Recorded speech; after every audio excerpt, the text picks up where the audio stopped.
And an esteemed voice actress in her own right, Miss Barbara Goodson. How are you? Hi guys! I don't think she needs a microphone. What's that? And next we have the most awesome mentor, Zordon, David Fielding. And from Mighty Morphin Power Rangers, the movie, the most important part of all of our 1995s, Alpha 5, Peta-Marie Rixon, everybody. Excellent. Thank you all so much for being here. And as you guys come on in, relax, find seats, and be here and be merry. It's very, very cool, guys. And Romy. All right, come on up here. Welcome, good morning. I've never met you. I'm Steve. It's a pleasure. Nice to meet you, Romy. I'm Gemma. And we got another Alpha in the house, ladies and gentlemen. That's perfect, you guys.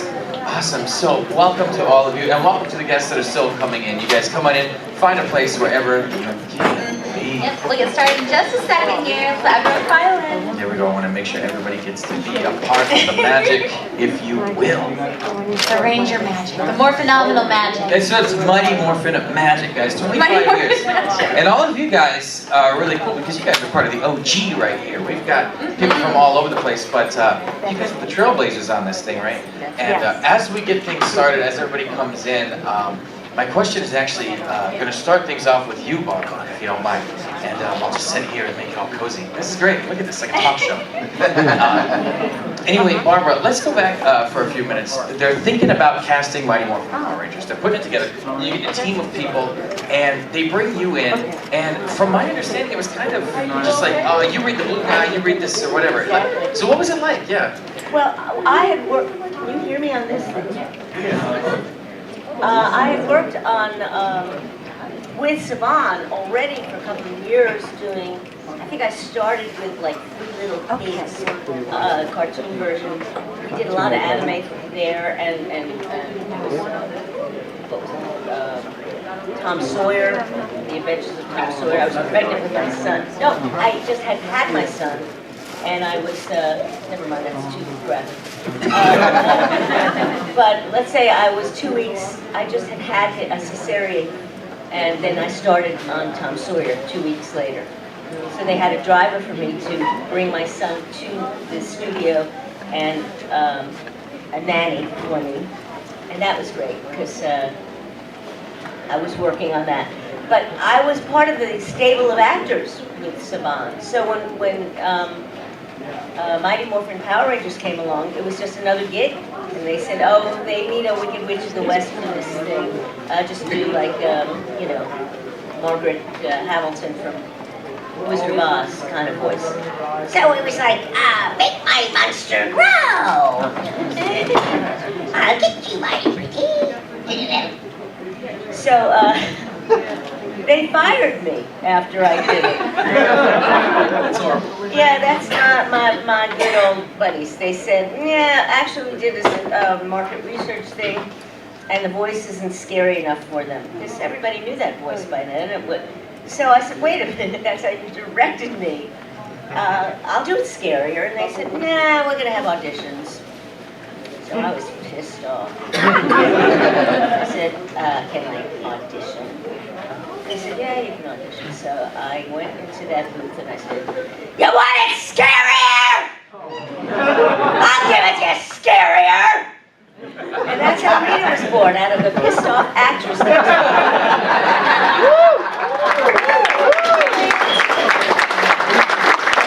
just started with that would be a great team. You can't kick it off without Rita. Little did I know I'd be doing it for 10,000 years. I know, that's great. 10,025. 10,025. That's right, thank you for the correction. You guys' energy up now? You guys excited to be here for these guys? Yeah! We've got the villains and mentor. That's what we got here. It's fantastic. Heroes versus villains. But the good guys are kind of outweighing the bad guys because we got 2 alphas in the house and the big man, Zordon. Now, guys, my next question is for you, David, as we get things started off right here. You have said a lot of times you don't really interact with the cast, right? Maybe in ADR you did, but they filmed you a little bit separately. And what was that like? I mean, you're a giant floating head, as Walter Jones put it. Well, I mean, it was great. I mean, I had only been in LA for about 2.5 months when I got the call to come in and audition for it. And the audition process was a lot different from what the other actors had gone through. They had gone through like 5 or 6 weeks of really rigorous an audition process, you know, physically being paired up with different members and so forth. And when I got the call to come in and audition, I got down to the Saban building and it was just me and another gentleman, and I can't for the life of me remember what his name is. Loser. but we were separated into, we got the sides and we went to different corners of the room to sort of like read them. And I remember him doing a real sort of high-pitched, whiny kind of version of Zordon. I'm like, that's really not the way to go with it. And he went in first and came out about 20 minutes later, and then I went in and met the writers and the producers and the director and the original cast. And then they had me stand up on a table, and I basically used the voice that ended up being used in the show. And Austin St. John, being the very very gregarious leader of these little teenagers, said, well, I think we found our Zoltar. And the next thing I know, I got a call 2 hours later saying, congratulations, you won the part. Be at this location next week, we're going to shave your head off. So, well, my hair. Zoltar, you said Zoltar. Yeah, the original character's name was Zoltar. They changed it after the pilot had been filmed because I guess there was either a copyright issue with the fortune teller thing that was in there, or the movie Big. They didn't want to be associated with that, so yeah. It's pretty crazy. And so all of the filming you did was kind of for your face, at least. Yeah, it was just one location, one day. We shot it in like 4.5 hours. I did like numerous takes of all the lines from the pilot, and then they had me do a bunch of different facial expressions and film me from different angles, and then they said, we'll call you when the show gets picked up, and I was like, okay, you do that. And because when you're living in LA and you're going through the audition process, they film so many pilots throughout the year, and you know, out of the 50 or 60 pilots that get shot, you know, very few of them get picked up. So I was like, okay, well, I'll wait on that phone call. And then went back and was doing my day job and whatever. And then I did get the phone call like 3 weeks later saying, congratulations, Fox picked up the show. You know, we're going to start filming. I'm like, that's great. When do I report to set? And they're like, oh, well, we're just going to use your voice from now on. I was like, oh. So I mean, it was disappointing not to be on set and to be around the rest of the cast, but I did get a really great education being in the booth, working with Scott Patchter and Tony Oliver, and sometimes, I'm not sure if Barbara and I were ever in the booth together, but we would cross paths, and it was great to hear their takes and stuff, and to see the footage that was being done, so that was great. Awesome. Very cool, guys. Isn't that neat? Isn't that something else? And yeah, how many of you guys out there grew up like I did, just loving the character of Alpha 5? Come on, guys. There's a lot of hands are up there. All of the hands should be up there, right here. And now, what we might not realize as fans is how uncomfortable that probably was, right? I doubt you had good visibility in those costumes. I couldn't see it. Yeah, would either of you mind telling us any stories you might have? There's probably a mic somewhere on that couch. All right. There we go. I was just going to do the invisible, start singing a song on the karaoke. She's a great singer, by the way, guys. Karaoke. So yeah, I couldn't see it all. I had a choreographer called Jeannie. She was married to the second assistant director, Steve Love, who became the director of Malcolm in the Middle. So I was a trained dancer, and so everything that I learned was like a dance to 8 beats. Because if you can't see and you're going from one side of the command center to the other, and then you got to press buttons and you got to turn and talk to one person and the other, one of the Rangers, that's kind of impossible unless you had training in dance, because it's like having blindfolds. And then my costume itself was like rubber latex, and then you see the bridges, so that's more with foam. took an hour to put on with all the little pieces, and then they forgot that my body had to breathe. So on the making of Mighty Morphin Power Rangers, a movie, Entertainment Tonight was there and a whole lot of media, and I did a couple of going back and forth, back and forth, back and forth, and then I passed out on the panel. And they got me out of the costume, my body had swollen up. And they're like, oh, your body's not breathing. Thank gosh I didn't die. So then they got oxygen tanks and had fishing tubes in like my legs, my stomach, and I'd get upset and I'd be on a chair and they'd just take this part off because it wasn't place so I can sit down. And I'd just be in my little robot suit with my legs up with air coming through me until the next shot. And the command center itself was built quite high. It was probably about 10 stairs up.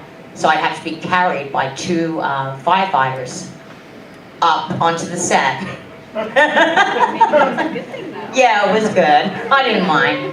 So, and filming went for about, well, with rehearsals, the audition process was quite long.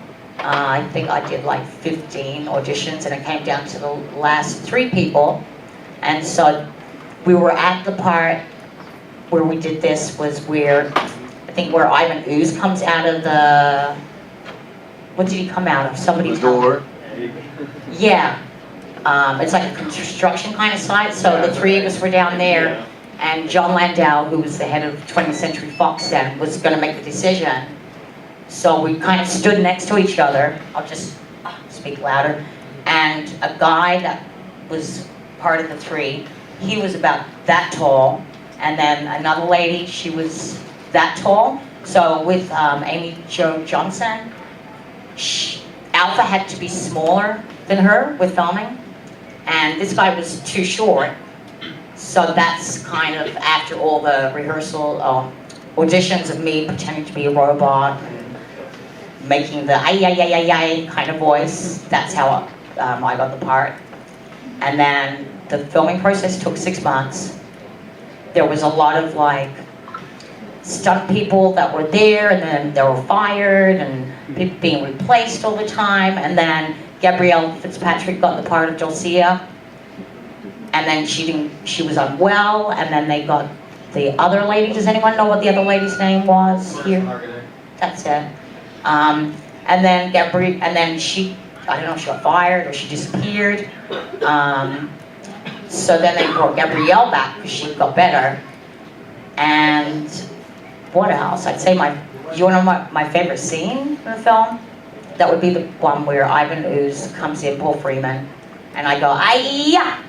And then they put me in the middle of the set, so I can't see right, and they're gonna blow up the set around me, and the pylons are literally gonna land like next to me, and they're like, "But don't worry, we're here if it lands on you." And I'm like, "I won't be here if it lands on me." And I just had to go round and round in circles.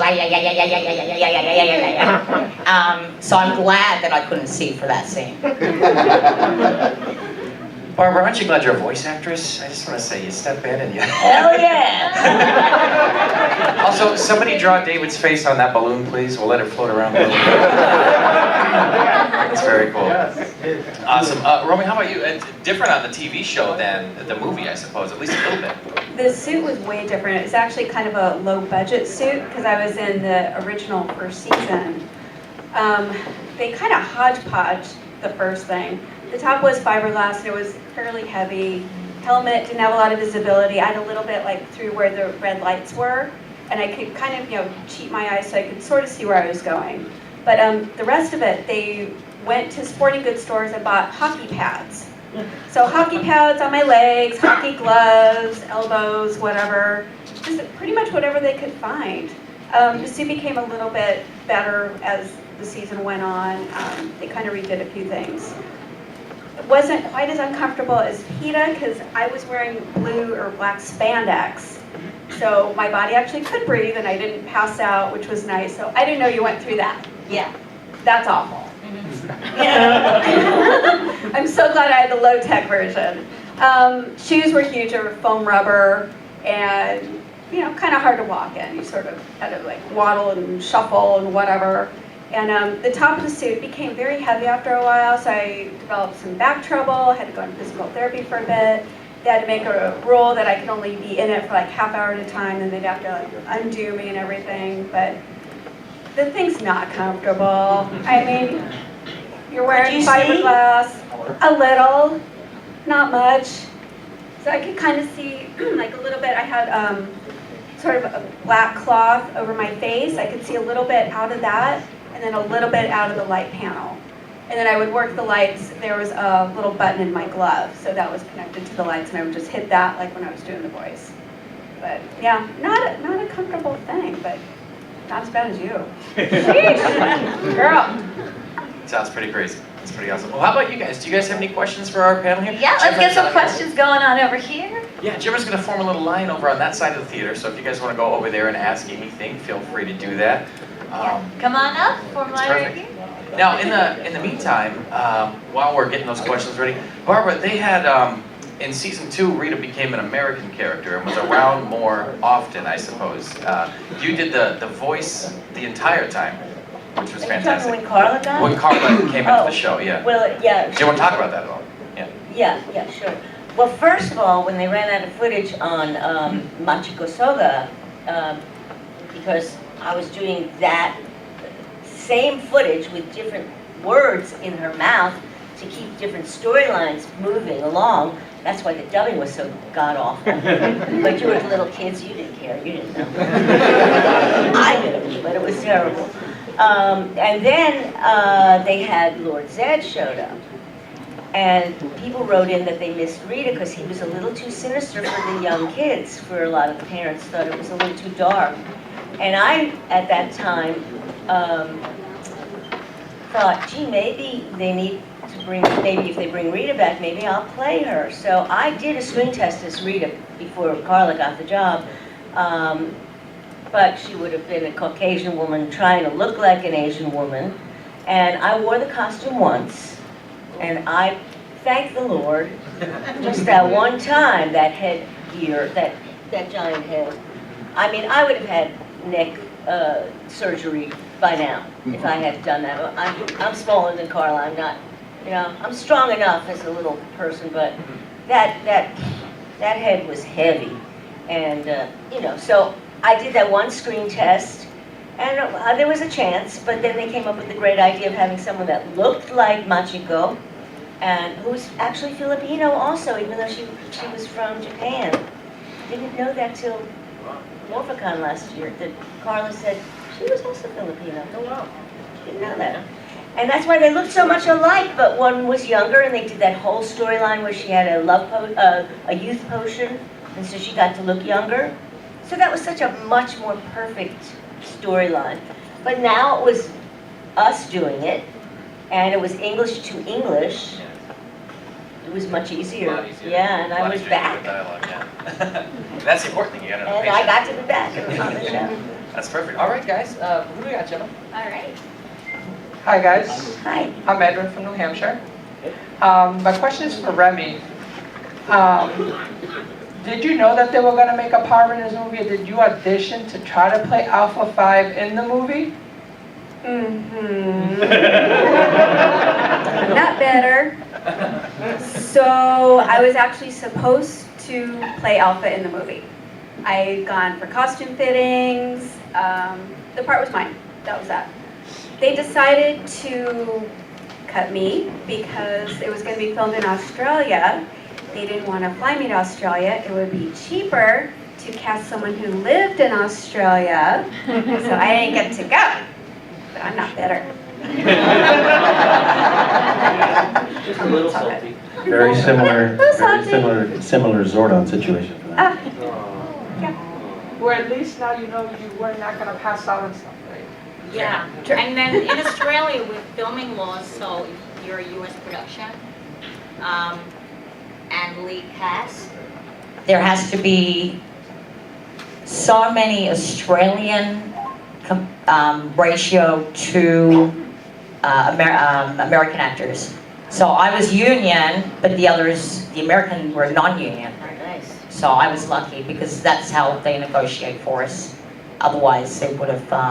And I actually thought when I was in the union office, oh my gosh, I'm going to lose my job because they were negotiating so hard for us. But I'm glad because I still get my residuals. Yeah, none of the other Rangers ever got residuals on anything because it was non-union. So actually, you got lucky with that. Yeah. That's very cool. Moving on. Hello, my name is McLean, and I'm from Biloxi, Mississippi. And I have a question for all of you. What was it like when each of you got your part, and what was it like to be in that character? Well, I think I told everybody what, for me, it was, once I was that angry, I had to sustain it. And I wasn't that angry anymore. So I had to find a way to maneuver that voice and get it more humorous and lighten it up a little bit, but not too much. But they had to actually get a special mic for me. I was breaking microphones. So so I did really have to learn how to use my diaphragm and breathe a lot and use air and support and drink a lot of water. And not do more than 2 hours, except for the Universal show, which was 8 hours, which I kind of lost my voice after that. Being cast as Zordon was very cool. I was familiar with some of the Sentai shows growing up. I grew up watching Ultraman and Spectreman, and was a big fan of kaiju. So knowing that I was going to be on a show that had big rubber monsters fighting giant robots, I thought that's awesome. I was also very excited by the fact that Power Rangers was paired with the X-Men cartoon in that hour block on Fox Kids, and I was like, wow, I get to be on the same channel as the X-Men. That is awesome. But I mean, it was very bittersweet in the fact that they only filmed the character one time, but I really enjoyed the fact that I was part of a big, huge, giant superhero team and stuff. And at the time, not really thinking that it was going to go any further than that. Most of the Saturday morning shows that I grew up watching, they'd be on the air maybe 1 or 2 years, and then you'd sort of forget about them unless you happened to catch an episode that was in syndication and stuff. And they weren't really doing a lot of conventions at that time, so the only time you got to revisit those characters is when you catch the rare episode or whatever. So thinking that show would be on the air for maybe a couple of years and then people would forget about it, but not really being aware of the machine that was behind all of the merchandising and the toys and stuff, not realizing how much power that had and the longevity of that. And so around 2010, 2011, when I started to get a lot of notifications on Facebook about the show, I was like, oh wow, is that show really still on the air? And then going back and finding out how many different seasons, I was like, wow, this thing is huge. So yeah, it was great. Can you repeat the question? And sure, what was it like to be in that character's? Okay, so when the audition process was happening, the series wasn't out in Australia, so I had no idea what I was auditioning for at all. And then on set and rehearsals, in my trailer, they had a TV, and the pilot, maybe it could have been season 1, had my character, and that's all I knew. But they were saying, no, you're not going to kind of base yourself on that one because the film was different to the TV series itself.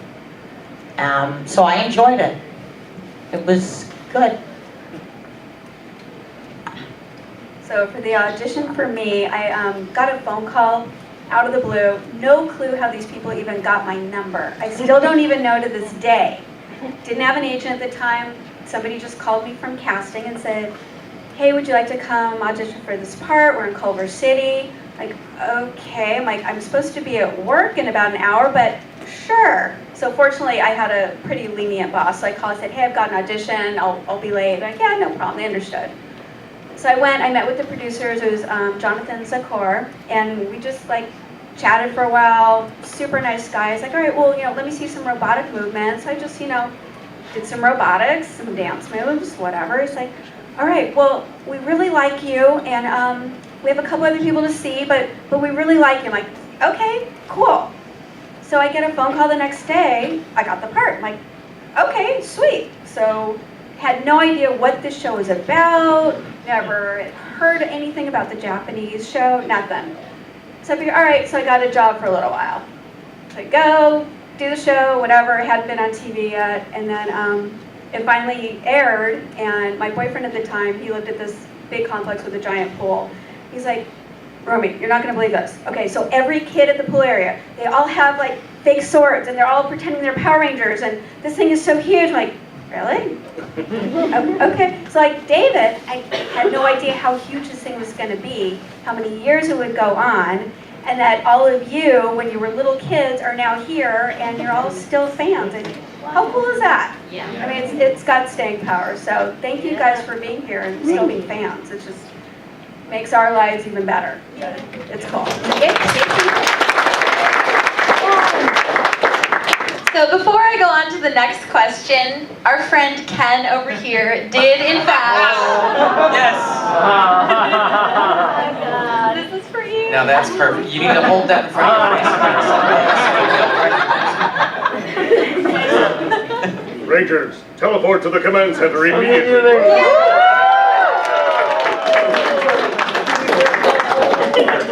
That's perfect. Wonderful. Correct. I actually have two questions. One is for David. Oh, awesome. I recently turned 14. Do you think you need any teenagers with attitude?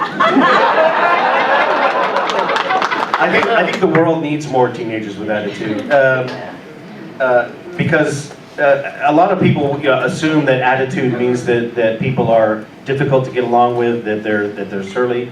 But for me, the attitude really is those kind of people that take on the responsibility to do the things that other people won't. So the teenagers with attitude, I think, is a very apt description of the kind of people that we need, who are going to stand up, who are going to fight for you, and to make the world a better place. So yes, there are, yes. Great answer. We need more teenagers. And happy birthday. And also, how does it make all of you feel to know that this show has passed down through so many generations? Because I connected with my mom finding the show a few years ago on Netflix, and then I found a bunch of the other versions of Power Rangers. Makes us feel old.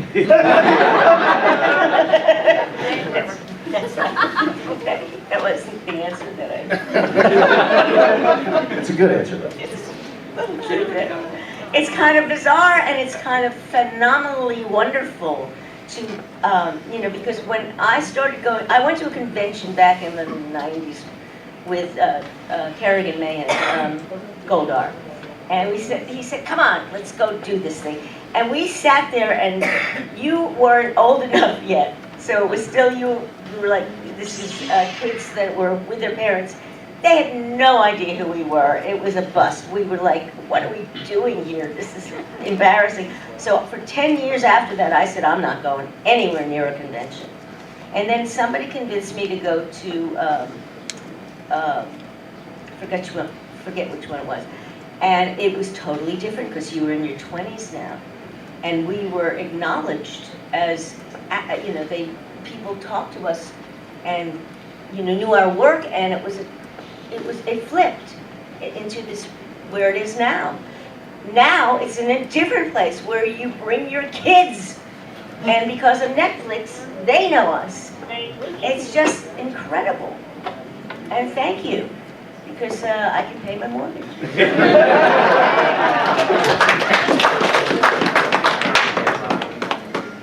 Yeah, it's very humbling to know that something that you did has such a very positive effect on so many people, and it just keeps continuing to ripple outward. And it's very nice to know that something that you might have done for one day or the short amount of time that you were associated with it, you know, helps people, and that's a really great thing. I actually left all my hair on the set, so I didn't get to take anything. I left my dignity and I didn't keep anything, so. I lost my diamond in recording. I had to buy another diamond. So I've got my diamond. I didn't get that. And then we had to pay for our jackets if we wanted a jacket. So no, we didn't get anything. Yeah, I didn't keep anything, but Global Effects guy Todd, who would be my costume person, brought the first, I guess, release of Alpha Toy, which I still have in the plastic. So 23 years later, it's still perfect condition. Yeah, I'll keep it forever. I am Matt from DC. Questions to Barbara. I've seen that you've a really expensive filmography for voice acting in animated anime and stuff since the early 90s, and I was wondering. I was wondering if your role as Rita made you begin to get if the phone started going off the hook and you started getting offers from everyone, or if it just Unfortunately, hard work and perseverance afterwards. There was a lot of not respect for the show from a lot of the animation business and the Saturday morning cartoon business, because it was non-union, and so it had a little bit of a lower respect level with people in the business. So because I was associated with it, it did not do that. Later on, now, more so, but the roles I've gotten after Power Rangers was based on fitting the character that they were looking for and me being able to be versatile enough to pull it off. But I cannot say that Rita helped me until the conventions. Thank you guys. And that's about it with Rita, you know, and the kids that are now working in the business, if they need an evil voice, they think of me and say, yeah, Barbara Goodson, she'd be good for that. I really love your work in Disgaea. I really love your work in Disgaea. Yeah. I just wanted to. Yeah, that's Rita higher pitch, basically. My question is for Barbara. How do you like voicing anime characters? Oh, I love that part. I love it. And this guy's so good, he should be working all the time. Because, we're voice actors, we have yeah, I can do that, I can do that. I mean, it's like a meal, If you have pie all the time, you want a steak. Sure. Well, unless you're vegan. But I love being able to do this sweet, cutesy little, cute little characters. That was terrible. But, just the innocent, pure characters, and then being able to blow it out the, mouth. It's my joy. And for an OCD person, it's perfect, because when you're watching those little mouths and you go, yeah, it worked. It's fun. Thank you. Hello, people. So this is a question for everyone, and since I did notice David's little shirt over there. Well, and so it was a few months ago, there was an article that someone said, I don't remember who the person who said this, but they once said that Power Rangers is a much better franchise than Star Wars. So I wonder, what is your opinion about that?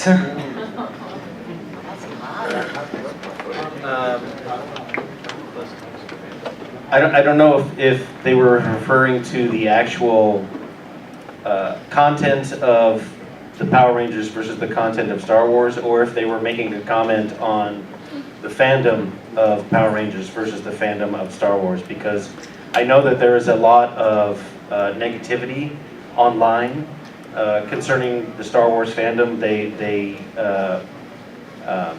can be very negative about new things being introduced to it. A lot of people don't like The Last Jedi or what was being done with The Force Awakens. So I know that there was a lot of backlash in the Star Wars community. Whereas in the Power Rangers community, yeah, there may be some, a few arguments here and there, but for the most part, all the fans really support everything that's going on in the franchise, are excited to see where it's going, where it's growing to. So I'm not sure if the article was referring to that or not. My booking agent represents clients from the big three, what he calls the big three franchises, that being Star Trek, Star Wars, and Power Rangers. And the world over, everybody knows what those three things are. So it's kind of really interesting to be included in that big three. But as far as I know,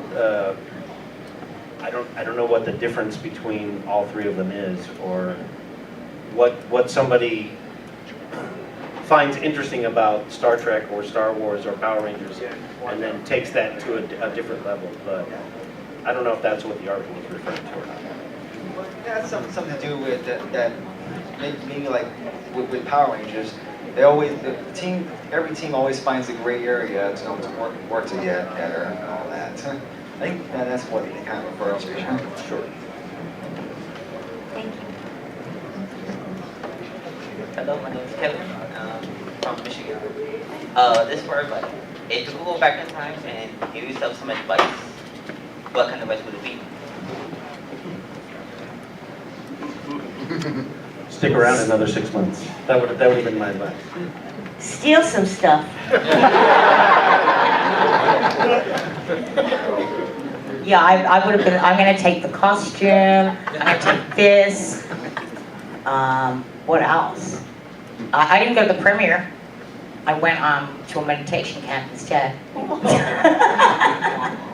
So I'll maybe go to the premiere. I also did the nationwide live tour, and the advice to myself would have been to stay on it, go to Europe and Australia, because unfortunately I went home after the US tour and I could have stayed on, but I chose not to. So. Thank you. Anyone else have any questions? We have about... I'd say we've got about 10 minutes left. Yeah, 10 minutes, yeah. So if you do have any questions, while you're thinking about I have a this, favor to ask everybody. So as you all know, Sandy Selner wasn't able to come to the convention, and I know she's really bummed about it, but if we could leave her a voice message, it might brighten her day. And I have her phone number. Let's do it. Would you guys say hello to Sandy if I called her? Yeah. Okay. All right. She didn't answer my text, so I don't know if she's going to actually pick up, but we can certainly leave a message, right? All right, let me pull it up again. And I have something after that. Excellent. A request.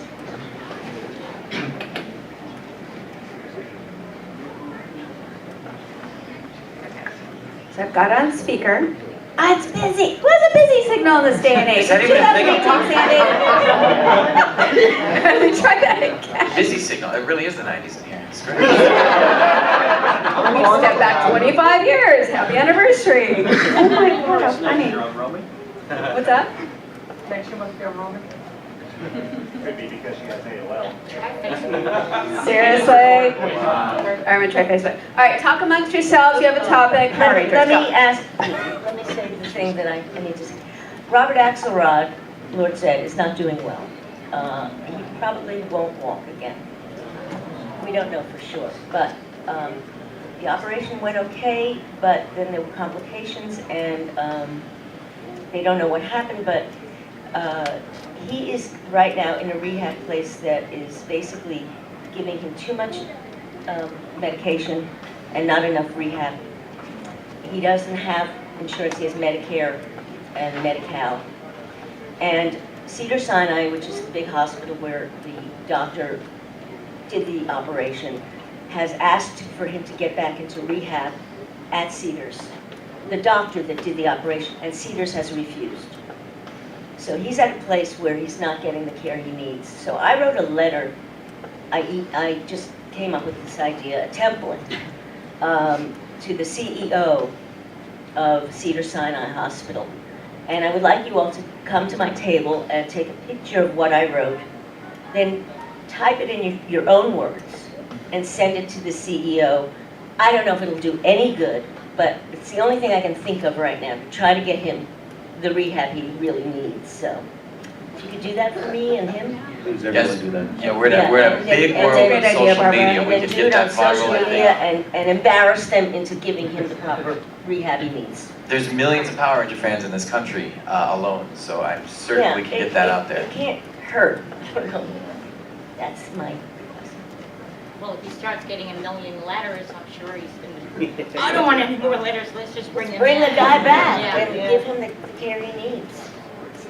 That's it. Awesome. Oh, I think, how's the phone call coming? Is that working? Still thinking about it. Once it works, we'll interrupt what we're doing, but it looks like we do have another question, so that's cool. We'll grab that. Hi guys.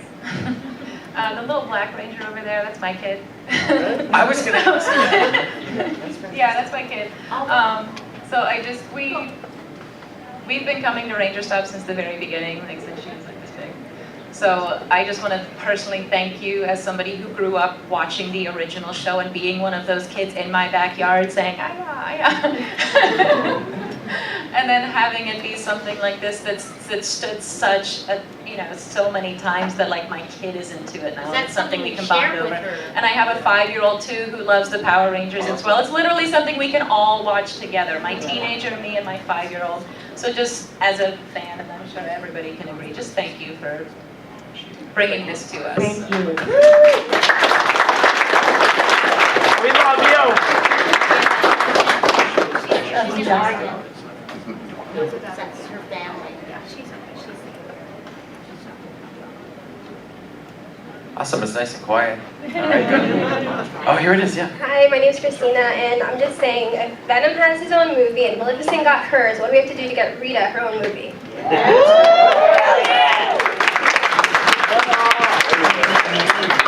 Maybe Hasbro could do like an origin story. Yeah, if Marvel and Disney can give a TV series to Loki, come on.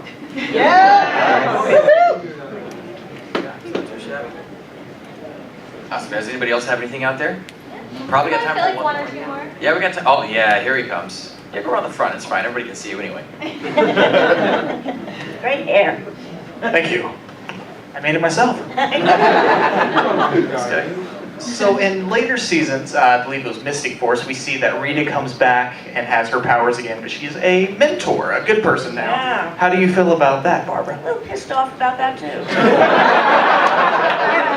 Not that she became good, but that I didn't get to do the good voice, I do a couple of different voices, But did they, this is my confusion. Was it someone from Australia, New Zealand, that did Mystic Mother, or was it Machiko? Yeah. Okay, so that's fair, because I bet, I never got to meet her, I would have loved to meet her.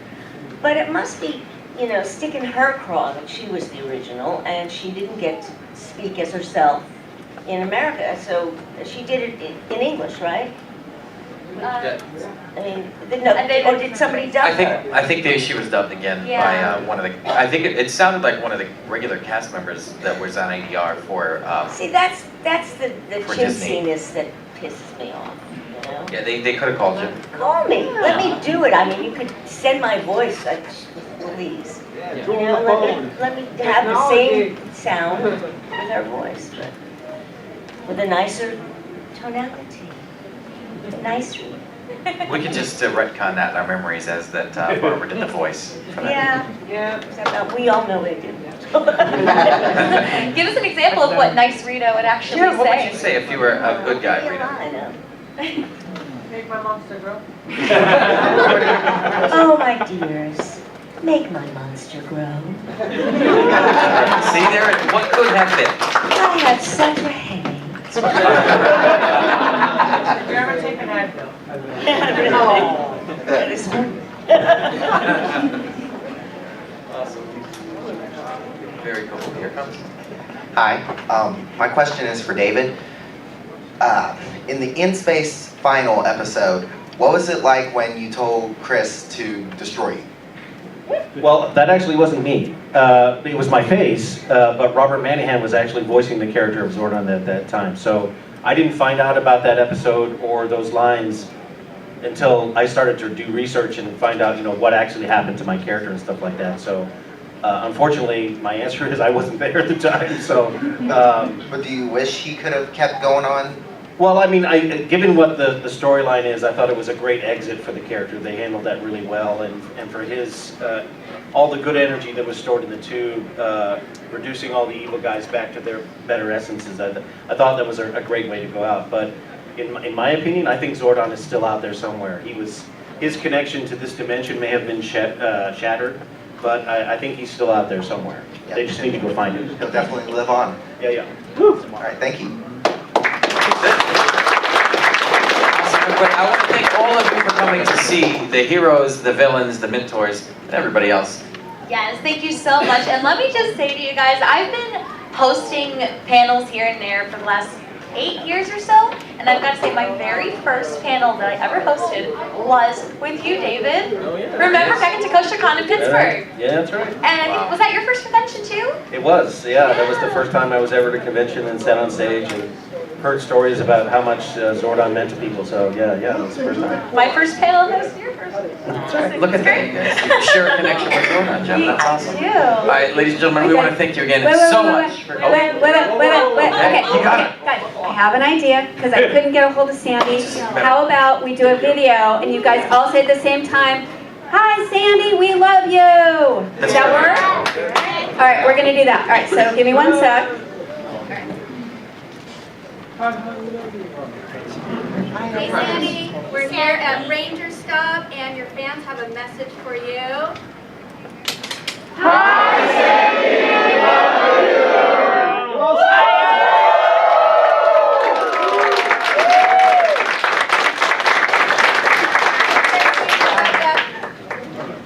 Awesome. That's perfect, you guys. Thanks so much for coming in. You guys, you're awesome. One more time for these amazing